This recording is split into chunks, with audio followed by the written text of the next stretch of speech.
दोस्तों, क्या आपको मालूम है चाइना इतना सस्ता मोबाइल कैसे बना लेता है और भारत में इतने महंगे मोबाइल क्यों बनते हैं? आखिर भारत और चाइना में ऐसा क्या है? शायद आपको ये भी नहीं मालूम कि चाइना मोबाइल बनने का प्रोसेस क्या होता है। जानिए, वीडियो के लास्ट तक बने रहना। आज की हमारी इस वीडियो में हम आपको जो बातें बताने वाले हैं वो वाकई में आपकी आंखें खोल कर रख देंगी, क्योंकि आज आपको कुछ ऐसी चीजें पता चलेंगी जो शायद ही आप लोगों ने कभी सोची हो।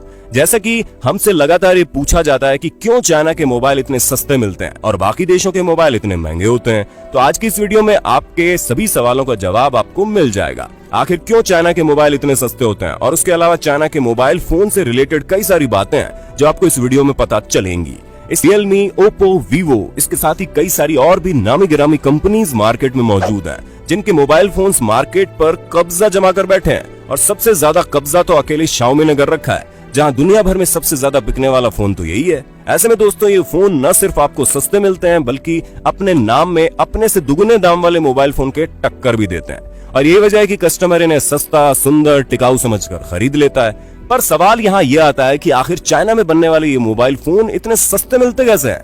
दोस्तों, हम आपके सवाल का जवाब देने के लिए इस वीडियो को अलग अलग फैक्टर्स में डिवाइड कर देते हैं, क्योंकि आपको ये बात विस्तार से समझानी बहुत जरूरी है कि चाइना किस तरह की स्ट्रेटेजी पर काम करता है। और वहां पर मोबाइल फोन सस्ते होने का सबसे बड़ा फैक्टर है लेबर, यानी कि श्रमिक। अब जैसा कि हम सभी ये बात बहुत अच्छे से जानते हैं कि चाइना की जनसंख्या बहुत ज्यादा है और ऐसे में वहां पर बहुत से लोग काम ढूंढने की तलाश में लगे रहते हैं, जिस वजह से उन्हें बहुत सस्ते में काम करना पड़ता है। आप माने या ना माने, लेकिन जितने मजदूर चाइना में हैं, उतने शायद कहीं और नहीं होंगे।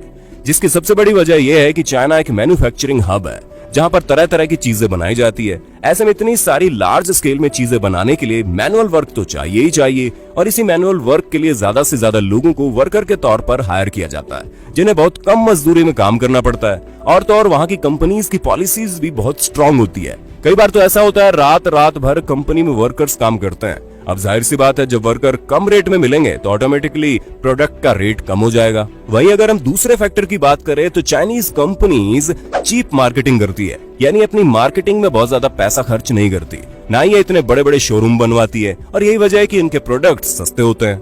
और दोस्तों, अगर हम तीसरे फैक्टर की बात करें तो कंपनीज को सुविधा बहुत ज्यादा मिलती है, और वो सुविधाएं उन्हें कोई और नहीं बल्कि चीन की सरकार देती है, क्योंकि वो ये जानती है कि हमारा देश इन्हीं बड़ी बड़ी कंपनियों की वजह से चल रहा है, जिस वजह से वो जितनी हो सके उतनी सुविधाएं इन कंपनीज को मुहैया करवाती है।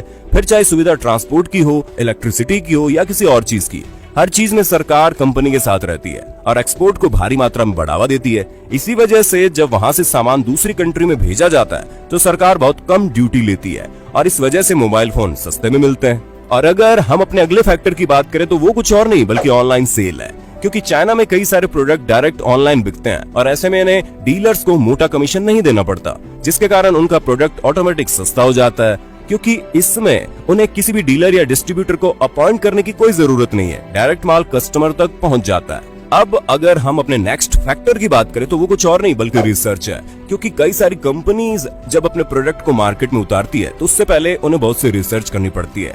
उसी में काफी सारी मेहनत और पैसा भी खर्च होता है, जिस कारण प्रोडक्ट की कीमत बढ़ जाती है। लेकिन चाइना में किसी भी तरह के प्रोडक्ट की कॉपी करने के लिए कोई भी नियम कानून नहीं बनाया गया है, जिस वजह से कोई भी कंपनी दूसरी कंपनी की कॉपी करके मार्केट में आराम से उतर जाती है और उसे ज्यादा रिसर्च नहीं करनी पड़ती। जाहिर सी बात है, जहां जहां पैसा बचता है वहां वहां प्रोडक्ट की रेट गिरती जाती है।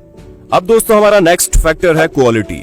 ये बात तो हम सभी जानते हैं कि चाइना के जो प्रोडक्ट्स आते हैं उनकी क्वालिटी काफी लो होती है। हालांकि इतनी लो भी नहीं होती कि उसे हम चला ना पाए, लेकिन हाँ, बाकी देशों की कंपनी के मुकाबले ये अपनी क्वालिटी लो रखते हैं। और इसके साथ ही चाइना हर क्वालिटी का प्रोडक्ट बनाता है, हाई, मीडियम और लो। ये तो कस्टमर पर डिपेंड करता है कि उससे किस तरह के प्रोडक्ट्स खरीदने। अब तक आपको पता चल गया होगा कि चाइना के प्रोडक्ट इतने सस्ते क्यों होते हैं, क्योंकि हमने उससे रिलेटेड सभी फैक्टर डिस्कस कर दिए हैं। लेकिन अब अगर बात करें इंडिया के प्रोडक्ट्स के इतने सस्ते क्यों नहीं होते, तो सबसे पहले इंडिया में कंपनीज को सरकार की तरफ से उतना सपोर्ट नहीं मिलता जितना मिलना चाहिए।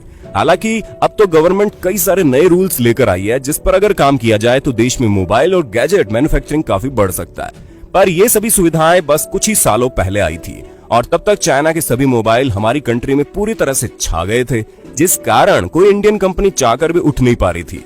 उसके साथ ही यहाँ पर किसी भी प्रोडक्ट की कॉपी नहीं कर सकते, और लेबर के लिए तो कड़े कानून हमारे देश में मौजूद हैं, जिसमें अगर इन्हें चाइना की तरह रात भर काम कराया जाएगा तो कंपनी बंद होने के कगार पर आ सकती है।